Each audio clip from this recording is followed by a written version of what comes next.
Coucou tout le monde, on se retrouve pour un nouveau rendez-vous vidéo, un petit C'est lundi que lisez-vous, comme toutes les semaines, pour faire le point sur mes lectures passées, mes lectures en cours et mes lectures à venir. Donc on commence tout de suite, je vous laissais la semaine dernière, j'étais bien entamée, il me semble, je devais être à peu près à 40% du tome 3 de Fablehaven, Le fléau de l'ombre de Brandon Mull, c'est chez Nathan. Voilà, je vous disais que ça passait bien, même si à la base je suis pas une addicte de cette série, contrairement à d'autres. C'est vrai que j'aime bien, j'aime de plus en plus maintenant. C'est pas une série coup de cœur non plus, et j'espère finalement à chaque tome que l'attrait va venir un petit peu plus que les fois d'avant. C'est encore le cas ici. Maintenant, je suis toujours pas emballée à 100%. J'aime bien suivre cette histoire, mais c'est vrai que c'est pas non plus, encore une fois, un coup de cœur. Donc je suis rendue au troisième. Je me pose vraiment la question de savoir si je continue en fait la série ou si je vais m'arrêter là. Je pense que rendu à 3 tomes, de toute façon, je vais au moins tenter le 4. Et puis forcément, si je tente le 4, ben, il restera plus que le 5.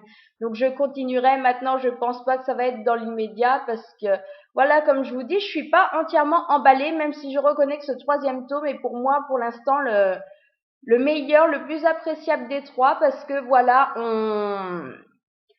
on laisse de plus en plus ce côté jeunesse, on tombe dans des situations beaucoup plus noires, sombres, et où finalement, Kendra et Seth ont beaucoup moins un rôle d'enfant et doivent prendre part justement au combat qui se déroule à Fablehaven. Voilà, donc c'est vrai que ce côté-là, j'apprécie. Le fait, surtout le premier m'avait un petit peu gonflé à cause de ça, le côté très gamin de Seth et celui super agaçant de Kendra, mais c'est vrai que ça, on le perd au fur et à mesure.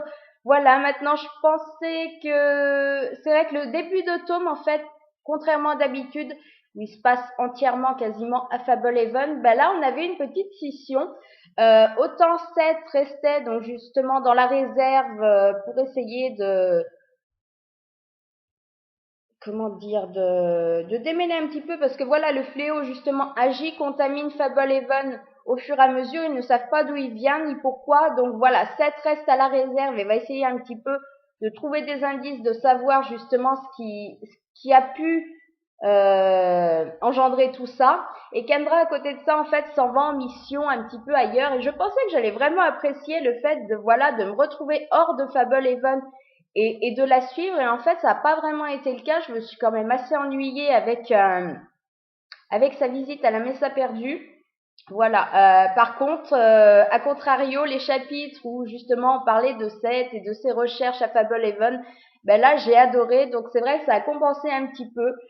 Voilà, ce que j'ai aussi beaucoup aimé, c'est que finalement, le tome 1, on découvrait pas mal des habitants justement de Fablehaven, que ce soit les humains qu'on côtoie ou les créatures. Le tome 2, légèrement plus. Par contre, ce tome 3, ben voilà, il nous dévoile énormément de nouvelles créatures, de nouveaux personnages super attachants. Et ça, c'est vraiment un point que j'ai beaucoup aimé. Donc ben voilà, finalement j'ai bien aimé quand même, mais il manque encore ce petit truc qui fait que j'aurais complètement adoré. Mais bon, comme je vous dis, je pense que je tenterai le tome 4, par contre certainement pas avant 6 mois, quoi, parce que là pour l'instant j'ai pas spécialement envie de m'y replonger tout de suite. Ma deuxième lecture de la semaine dernière, elle a été très rapide puisque c'était une relecture et en plus relecture diagonale. Donc c'était Divergente, le tome 1 de Véronica Roth, toujours chez Nathan dans la collection Blast. Voilà, je vous disais que j'allais tenter la relecture VF pour voir si les changements de nom, de surnom ne me dérangeaient pas trop. Bon, ça m'a quand même posé un petit souci. Maintenant, c'était pas vraiment au point où je croyais que ça allait vraiment être emmerdant. Non. Par contre, comme je vous dis, c'est de la relecture en diagonale. Donc j'y suis allée, voilà, les descriptions, tout ça, et hop, j'ai tranché dedans parce que voilà, j'ai déjà lu, je connais l'histoire. Je pensais en fait ne pas du tout me souvenir des faits importants, ce qui a été le cas, puisque le pauvre Tobias, j'arrivais pas du tout à le remettre en place, je voyais pas du tout qui était ce personnage, c'est quand même ballot. Et en fait, ça revient assez vite. Maintenant, pour ceux qui n'ont pas envie de s'embêter avec une relecture ou qui comme moi veulent se faire de la relecture diagonale sans s'attarder plus que ça, Le résumé Wikipédia est super bien fait parce qu'en fait, il nous détaille tous les trucs importants à retenir. Donc voilà, si vous voulez pas vous retaper la relecture ou voilà, juste vous rafraîchir les idées pour être sûr que vous n'avez pas oublié les grands événements, les morts, les machins, ce qui s'est vraiment passé, ben, allez lire le résumé parce que voilà, ça, c'est vraiment un bon résumé qui reprend ce qu'il faut. Donc sinon, lecture agréable, maintenant, j'ai toujours un peu de mal avec 4 et avec sec, je crois bien qu'il l'appelle, voilà. Moi, je suis restée toujours sur Fort et sur Steve, donc en fait, quand je le lisais, ben, je le reprenais à la version anglaise, voilà. Donc un bon moment, voilà, reste plus qu'à voir. Je sais toujours pas si en fait je tente la suite en VO ou en VF. Donc ça sera, je pense, sur le moment que je verrai ça. Excusez-moi, ce temps très agréable, c'est bien, on tombe malade à tout va. Troisième lecture de la semaine, parce que oui, ça a mal commencé. Fablehaven, je me le suis quand même traîné de vendredi la semaine dernière à vendredi cette semaine, voilà. Donc j'ai cru que la semaine c'était vraiment mal barré et en fait j'ai eu un week-end assez productif. Donc je me suis fait le tome 2 d'Immortel de Kate Kiernan. C'est chez Black Moon, voilà, sans grande conviction comme je vous disais la semaine dernière, voilà, plus parce que le tome 3 sortait et que je me disais que ce serait quand même temps que je sorte le tome 2. Maintenant j'avais là, comme Divergente, j'avais beaucoup de choses que j'avais oubliées. Pas envie du tout, par contre, de me faire une relecture, même si le premier tome avait été un coup de cœur. Je me suis dit, ben, on verra justement si c'est bien fait et si je retrouve justement ces petits trucs importants mais pas totalement marquants du tome 1, s'ils me sont rappelés, c'est totalement le cas. Alors je m'attendais, j'espérais en tout cas passer un bon moment, et ben finalement j'ai passé un excellent moment parce que voilà, il m'a fait un peu plus de 24 heures et encore c'est uniquement parce que je n'ai pas lu autant que je voulais ce week-end. Sinon, ben comme le premier en une journée, c'est écoulé. Voilà, c'est super addictif, j'ai adoré, j'ai passé un super moment. C'est rythmé, c'est super bien écrit, l'intrigue est là. Voilà, ben coup de cœur comme le premier. Donc vraiment, c'est là que je me dis que j'ai été con de le laisser traîner aussi longtemps, puis de pas le tester parce qu'en plus il est magnifique. J'adore cette deuxième couverture. Je sais pas encore à quoi ressemble la troisième, mais j'espère qu'on va rester plus dans ce style-là parce que c'est vraiment ça. Voilà, donc on retrouve Nastasia qui est donc toujours en retrait, un petit peu planquée pour éviter son meilleur ami Incy, voilà, qui a un petit peu pété un plomb et elle, autant ça faisait 400 ans qu'elle faisait les 400 coups, ben là ça l'avait fait se remettre en question dans le tome 1. Elle avait décidé de prendre du recul, de fuir un petit peu tout ça pour faire un petit peu le point. Elle s'était retrouvée donc dans dans cette espèce de ferme que dirige River, donc qui est une immortelle qui est super vieille, je sais plus, elle a quoi, mille et quelques années, voilà, et qui en gros se spécialise dans ces immortels qui vont pas bien et elle essaye justement de les remettre un petit peu dans le droit chemin, un petit peu retraite spirituelle. Et donc dans le tome 1, on suivait Nastasia qui justement avait intégré cette ferme bio, on va dire ça comme ça, et découvrait en même temps la Wicca, un petit peu toute cette magie. Euh, voilà. Donc on reprend là, avec les mêmes personnages, la même situation, et tout de suite, moi ça l'a fait, c'est super bien passé. Maintenant, le seul petit truc qui m'a un petit peu dérangé en début de lecture, ben, c'est toujours le comportement de Nastasia vis-à-vis de Rain.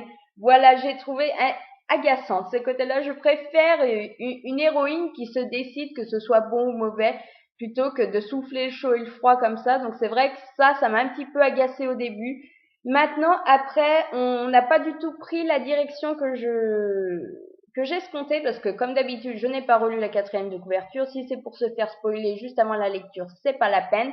Donc en fait, je comptais passer un petit peu mon livre à la ferme de River et à suivre l'évolution de Nastasia, ce qui n'est pas du tout le cas parce que notre pauvre Nasty, en fait, elle va se trouver à devoir faire face vraiment à ce qu'elle est, à la noirceur qui l'envahit.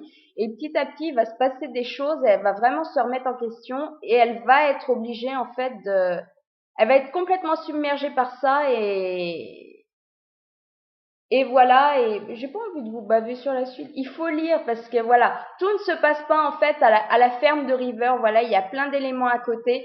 On retrouve justement ces acolytes qu'on avait très peu connus au début du tome 1, donc Incy et tous les autres, Boz, je sais même plus comment ça s'appelle.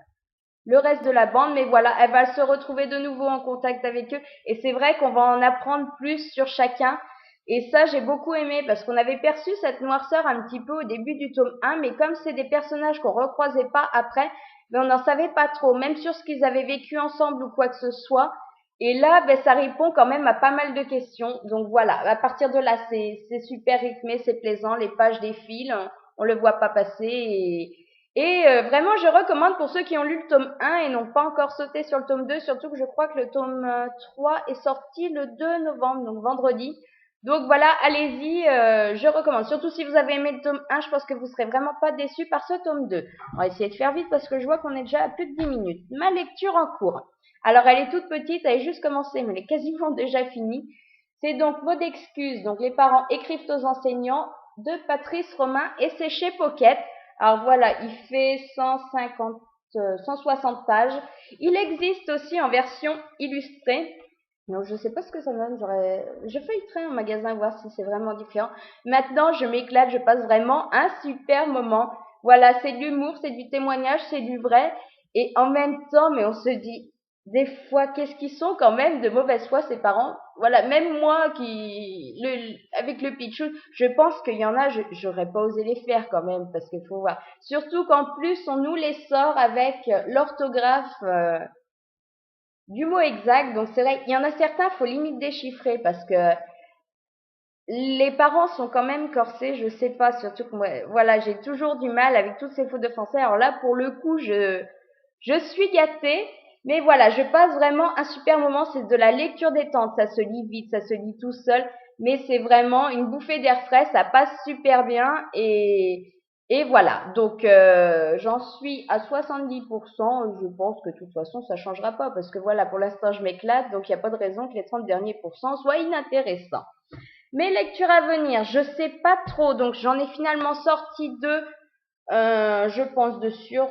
De toute façon que oui, je vais entamer tout de suite après l'autre, donc ouais, j'aurais peut-être pu sortir un troisième, mais comme je savais pas quoi sortir, voilà, ça se fera sur le moment au feeling.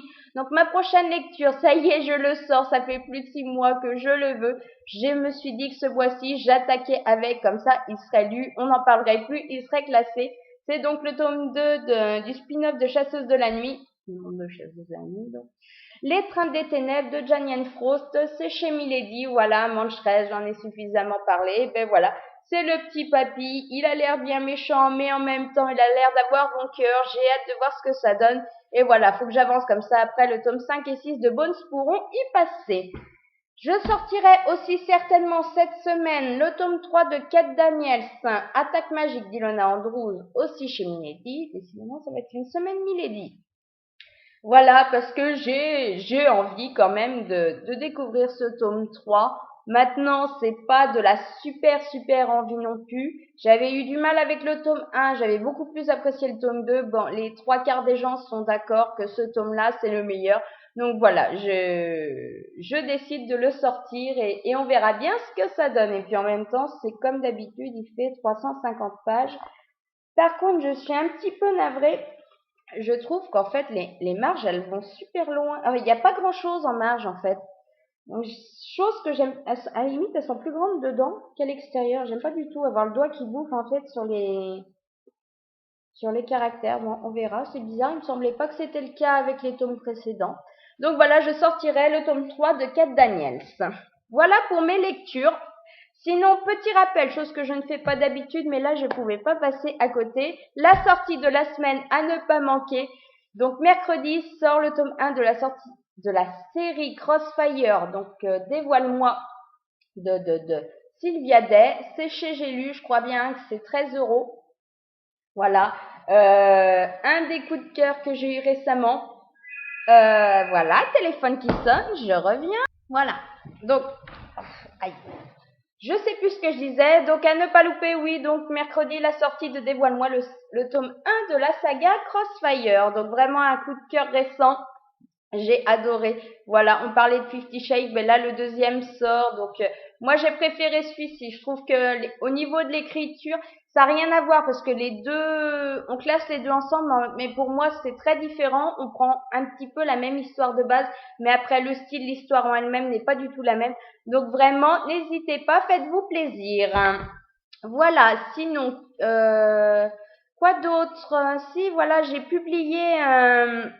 oui, j'ai publié des avis la semaine dernière, chose très rare. Je sais pas, ça doit faire un mois et demi que je tourne un avis par semaine. Donc, forcément, je cumule, je crois bien que j'ai 17, 18 chroniques de retard. Donc, voilà, de toute façon, je pense que les trois quarts, je vais les faire en avis express en vous disant ce que j'ai aimé, ce que je n'ai pas aimé, l'avis final un peu à lire sans prétention ou à oublier. Voilà, après, chacun fait ses choix.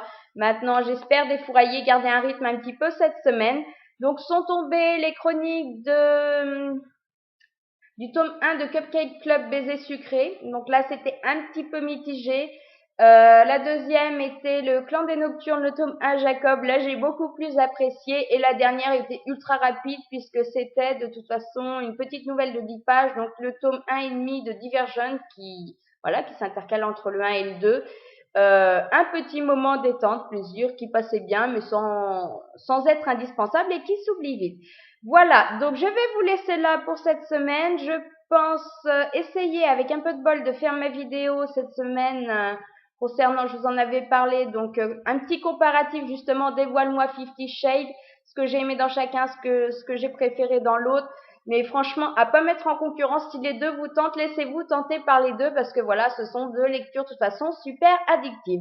Donc je vous dis de toute façon, au pire des cas, à lundi prochain pour un nouveau C'est lundi que lisez-vous.